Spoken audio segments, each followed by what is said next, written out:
दोस्तो, सभ खां पहिरीं त आउं इस्लामाबाद ऐं लाहौर जे दोस्तनि खे मुबारकबाद ॾियणु चाहींदुसि जिन बहरिया टाउन जे कब्ज़े जे ख़िलाफ़ु तमामु अहम एहतजाजी मुज़ाहिरा कया आहिनि। कल्ह इस्लामाबाद में ॾाढो सुठो एहतजाज थियो आहे। इहा जेका सॉलिडरिटी आहे पाकिस्तान जे अंदरि, आई थिंक समूरनि मुज़लूम माण्हुनि खे हिक ॿिए जो साथ खपे थो। हिकिड़ो त मूं इहा ॻाल्हि करणु चाही पई। ॿियो जेको मां ॻाल्हि करणु चाहियां थो उहा आहे त भई पीपल्स पार्टी जा जेके दोस्त आहिनि या सिंध जा उहे सिविल सोसाइटी जा माण्हू जेके सम्झनि था त पीपल्स पार्टी हिन सॼे एहतजाज जे करे सोढ़ी थी आहे ऐं उनजो छा थींदो, किथे इहो ख़तरो त कोन्हे का त हुननि जी हुकूमत हली वेंदी। यानी सिंध एक्शन कमेटी जे एहतजाज जे करे जेके सवाल उथिया आहिनि उन्हनि में हिकिड़ो इहो सवाल बि उथियो आहे। मुंहिंजी रुॻो उन्हनि खे इहा गुज़ारिश आहे त पीपल्स पार्टी जी सिंध में हुकूमत आहे, सिंध जी पुलिस फोर्स उन्हनि जे मातहत आहे। उन्हनि खां पुछणु खपे त अॼु 20 जून आहे, 6 जून जे एहतजाज खां पोइ 2 हफ़्ता थिया आहिनि। 2 हफ़्तनि में बहरिया टाउन खे लॻल बाहि जी इंक्वायरी रिपोर्ट किथे आहे? कंहिं वटि आहे inquiry report? Sindh police inquiry कई आहे, न कई आहे? फ्रेंसिक रिपोर्ट किथे आहे? जेके बि माण्हू एहतजाज में शरीक थिया उहे पुरमन हुया, उन्हनि वटि के वेपन्स कोन हुया, के केमिकल्स कोन हुया, को पंहिंजो बाहि लॻाइण जो सामान कोन हुयो। त आख़िर बहरिया जे इन सीमेंट जे दरवाज़े ऐं लोह जी ठहियल जेको हुन जो सिंबल आहे उनखे बाहि छा सां लॻी, कंहिं लॻाई? इहो हिकिड़ो फंडामेंटल क्वेश्चन आहे जंहिंजो जवाबु पीपल्स पार्टी जे 2 मिनिस्टरनि बि ॾिनो हुयो, निसार खोड़े ऐं साईं सईद गनी साहब। इस्लामाबाद में प्रेस कॉन्फ्रेंस कंदे हुननि ब्लेम कयो हो, इल्ज़ाम हयो हो त MQM लंडन अल्ताफ़ हुसैन जे ग्रुप जे माण्हुनि जो इहो कमु आहे। जेकॾहिं ईअं आहे पीपल्स पार्टी जे वज़ीरनि जे बक़ौल, उहा रिपोर्ट छो नथा पेश कनि? आख़िर पीपल्स पार्टी खे केरु पियो रोके त हिन केस जी इंक्वायरी न कनि? लिटरली लाइक कहिड़ियूं फोर्सिस आहिनि, कहिड़ियूं कुवतूं आहिनि? ऐं पीपल्स पार्टी सिंध जो चीफ मिनिस्टर साहब जेसीं ताईं सहाफ़ी हुन खां सवाल नथो पुछे उनखां अलावा ॻाल्हाए कोन थो। यानी कराची में हेॾा सारा वाक़िया थींदा आहिनि, एहतजाज थींदा हुया, शहर सड़ंदा हुया, 20 बसूं सड़ंदियूं हुयूं, माण्हू क़तल थींदा हुया। 12 मई जो वाक़ियो हुजे, 9 अप्रैल जो जेको वकीलनि जे कोर्ट खे कराची में चैम्बर्स खे बाहि लॻी उहो वाक़ियो हुजे। केतिरा वाक़िया थींदा आहिनि, उन जे बारे में हुकूमतूं ॻाल्हाईंदियूं आहिनि। बहरिया टाउन जे वाक़े ते सिंध हुकूमत जो एॾो one sided point of view आहे, एॾो हिक तरफ़ो उन्हनि जो मौक़िफ़ आहे जो 120 ॼणा माण्हू जेके उन स्पॉट तां उन ॾींहुं ॻोल्हे एहतजाज खां पोइ गिरफ़्तार कया विया, जेके जेलनि में सड़नि वेठा गुज़िरियल 2 हफ़्तनि खां वठी। सिंध हुकूमत खे इहा परेशानी कोन्हे को, इहो फ़िक्र कोन्हे को बाबा उहे माण्हू केरु आहिनि। उहे 120 माण्हू जेके तव्हां कराची जे सेंट्रल जेल में विधा आहिनि, आख़िर उन में के मासूम ॿार बि आहिनि। जीअं असांजो भाइटियो आहे 17 सालनि जो, तव्हां उनखे जेल में विधो आहे, उनजो ॾोह कहिड़ो आहे? यानी थियो त ईअं आहे न त जीअं एहतजाज ख़तमु थियो आहे त उनजे आख़िर में जेको पुलिस खे हथु आयो आहे उन स्पॉट तां उनखे हिननि वाड़े गिरफ़्तार करे जेल में विधो आहे। सो बेगुनाह माण्हू गुज़िरियल 2 हफ़्तनि खां वठी करे जेल में सड़नि था पिया ऐं पीपल्स पार्टी जी सिंध हुकूमत वटि उन्हनि लाइ को लफ़्ज़ कोन्हे को इंक्वायरी कोन्हे का। पुलिस चालान छो नथी जमा कराए? ख़बर त पवे त उन एहतजाज जेके चवनि था एलिजिडली जिन माण्हुनि बाहि ॾिनी आहे उहो केरु हुया, उनजा वीडियो फुटेज किथे आहिनि?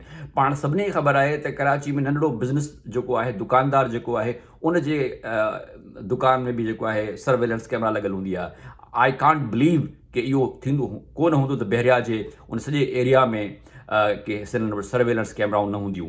ऐं ॿियो, जीअं सिंध एक्शन कमेटी जे अॻवाननि बि चयो आहे त पुलिस एहतजाज खां पहिरीं ई हुन सॼे एरिया खे कड़ो चाढ़े छॾियो हुयो। खारदार तारियूं हुयूं जिन जो असां वीडियोज़ ॾिठियूं, फ़ोटो ॾिठा, मीडिया चैनल्स में रिपोर्ट्स पे कयो। उनजे करे उहे दोस्त जेके हिन सॼे एहतजाज खां पोइ इन फ़िक्र में आहिनि त सिंध जे पीपल्स पार्टी जी सिंध हुकूमत रहंदी या कोन रहंदी, उन्हनि खे महिरबानी करे पीपल्स पार्टी खां इहे सवाल पुछणु खपनि त बाबा तव्हांजी ज़िम्मेदारी छा आहे, तव्हांजी ड्यूटी छा आहे? सिंध जी हेॾी एजुकेटेड पुलिस जंहिंमें चवनि था त फॉरेन क्वालिफाइड माण्हू, CSS पास ऑफिसर्स, मिडल क्लास जा माण्हू जेके पुलिस चीफ, कराची चीफ खां वठी करे IGP पुलिस ताईं, व्हाट इज़ देयर रोल? छा इंडिपेंडेंट पुलिसिंग आहे या कोन्हे का? जे पीपल्स पार्टी 12 सालनि खां पोइ बि सिंध जे अंदरि हिकिड़ो सुठो पुलिस जो इदारो नथी इस्टेब्लिश करे सघे या उनजो चवणु नथा कनि, माजरा छा आहे? आख़िर इहो सवाल कंहिंखां पुछिजे त 120 माण्हू सड़नि था पिया जेल में हेड़ी गर्मी में गुज़िरियल 2 हफ़्तनि खां वठी करे, उन्हनि जो ॾोह कहिड़ो आहे? इंक्वायरी किथे आहे? पुलिस रिपोर्ट किथे आहे?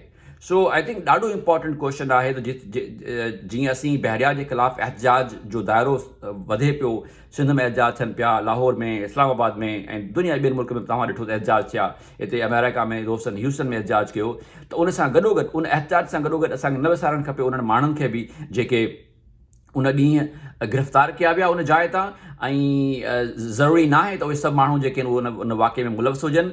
ऐं सिंध एक्शन कमेटी जे इन मौक़िफ़ जी भरपूर हिमायत कयां थो त जिन माण्हुनि बि इहो वायलेंस कयो उन ॾींहं ते असांजो उन्हनि सां को तालुक़ु न हुयो, न हुजणु खपे। सिंध एक्शन कमेटी छा सिंध जूं समूरियूं सियासी क़ुवतूं जेके बि सियासी पार्टियूं आहिनि उन्हनि मां कहिड़ी पार्टी आहे जेका तशदुद कंदी हुजे, जेका पॉलिटिकल पार्टी जंहिंखे तव्हां चओ, we all believe in political process. इहे सभु सियासी माण्हू आहिनि, ही असेंबलियूं में इलेक्शन विढ़ंदा आहिनि, ही एहतजाज कंदा ईंदा आहिनि, हिन वटि छा आहे जो they would be a threat to like इन क़िस्म जो को वायलेंट थ्रेट पेश कनि कंहिं बि बहरिया टाउन समेत कंहिंखे बि। पुरअमन माण्हुनि जो एहतजाज हुयो, उहो उन्हनि जो जमहूरी हक़ आहे। उहो साॻियो एहतजाज मुंहिंजे ख़्याल में जेकॾहिं पीपल्स पार्टी अपोजिशन में हुजे हा त उहो पाण बि शायदि इन जो हिसो हुजनि हा। पीपल्स पार्टी हिते ट्रबल में इन करे आहे त छाकाणि त पीपल्स पार्टी खे ख़बर कोन थी पवे त मलिक रियाज़ सां जनाब आसिफ अली ज़रदारी साहब जो को बिज़नेस पार्टनरशिप आहे या न आहे। इन सवाल ते ई सफ़ा चुप आहिनि। जनरल आम तौर ते जेके राय आमा आहे, जेको माण्हुनि वटि परसेप्शन आहे, ऐं ज़रदारी साहब जेको पंहिंजो इंटरव्यू बि न सुहेल वड़ाइच खे ॾिनो हुयो त उन में बि न चयो हुयो त भई जेको आहे सो इन्वेस्ट कंदो आहे हिकिड़ी रियल इस्टेट पार्टनरशिप में। सो इहे क्वेश्चन्स आहिनि। हाणे जॾहिं सियासत ऐं कारोबार खे तव्हां गॾु कंदो त इहो त प्रॉब्लम आहे। This is a conflict of interest. सॼी दुनिया में जेकॾहिं को सियासतदान बिज़नेस इंट्रस्ट वठे, बिज़नेस कंदो ऐं पंहिंजे छाकाणि त उन्हनि खे तव्हां सरकारी ॿनी ॾिनी आहे। बहरिया टाउन खे 16,000 एकड़ ॿनी मलरी डेवलपमेंट अथॉरिटी जी ॾिनी आहे, जेका ज़ाहिर आहे जेकॾहिं तव्हांजा तालुकात कोन्हनि के त तव्हां हुनखे छो सस्ती ॿनी ॾिनी, ऐं उहा ॿनी जंहिंजा तव्हांखे पैसा बि कोन मिलिया। 16,000 एकड़ ॿनी जो टको मलिक रियाज़ सिंध हुकूमत खे कोन ॾिनो, उल्टो सिंध गवर्नमेंट खे 11 अरब रुपए जो हिकिड़ो बिल पकड़ाई, इनवॉइस पकड़ाई त हे मूं ख़र्च कयो आहे बहरिया टाउन जे अंदरि, रोड ठाहिया आहिनि, नाला ठाहिया आहिनि, इंफ्रास्ट्रक्चरल डेवलपमेंट कई आहे जेको गवर्नमेंट ऑफ सिंध पे करे। छो सिंध गवर्नमेंट पे करे? सिंध जे कहिड़े प्राइवेट बिल्डर जे प्रॉपर्टी जे अंदरि सिंध गवर्नमेंट फंड कंदी आहे जेके डेवलपमेंट जा वर्क्स आहिनि? इहो त सॼो फ्रॉड आहे जेको विज़िबल आहे। सो इहे सवाल पीपल्स पार्टी ख़ुदि एड्रेस कोन कया आहिनि। सो ही जेके माण्हुनि जा सवाल आहिनि, मूं जहिड़े माण्हुनि जा जेके कंसर्न्स आहिनि त भई तव्हां कंहिंसां ॻोठनि ते कब्ज़ो कयो, उन्हनि जा जवाब त पीपल्स पार्टी खे पाण ॾियणु खपनि। बिलावल भुट्टो खे पाण ॾियणु खपनि। तव्हां छो नथा डिक्लेयर कयो त तव्हांजो मलिक रियाज़ सां छा तालुक़ु आहे? जॾहिं लाहौर जा माण्हू सवाल नारो था हणनि त मलिक रियाज़ का भाई ज़रदारी, त इहो जवाबु तव्हांखे ॾियणु खपे। वाई डोंट यू क्लेरिफाई त तव्हांजो हुन सां को तालुक़ु न आहे, तव्हांजी हुन सां का बिज़नेस पार्टनरशिप न आहे? जे आहे त इहा नाजाइज़ आहे, इहा ग़लति आहे। ज़रदारी साहब खे 50 बिज़नेस करण जो हक़ु आहे। सिंध जे कंहिं बि वज़ीर खे, कंहिं बि MNA MPA खे 50 बिज़नेस करण जो, कारोबार करण जो हक़ु आहे, पर उनखे डिक्लेयर करणो पवंदो because they are public office holders. जेको माण्हू गवर्नमेंट जो हिसो आहे उहो को बि जीअं पंहिंजा असासा डिक्लेयर कंदा आहिनि जॾहिं ही इलेक्शन वठंदा आहिनि, साॻी तरह उन्हनि खे पंहिंजा बिज़नेस इंट्रस्ट बि डिक्लेयर करणु खपनि। जे नथा कनि त दैट्स अ डिसऑनेस्टी। सो इहो सवाल बजाए सिंध एक्शन कमेटी जे माण्हुनि खां पुछण जे, जिन जा माण्हू ॿधा पिया आहिनि, जिन जा कारकुन जेल में पिया आहिनि, उन्हनि खां इहो पीपल्स पार्टी खां पुछणु खपे त सॼे केस खे, हिन सॼे इशू खे मिस हैंडल कंहिं कयो आहे।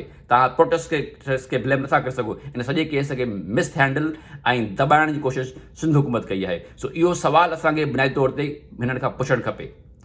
Thank U.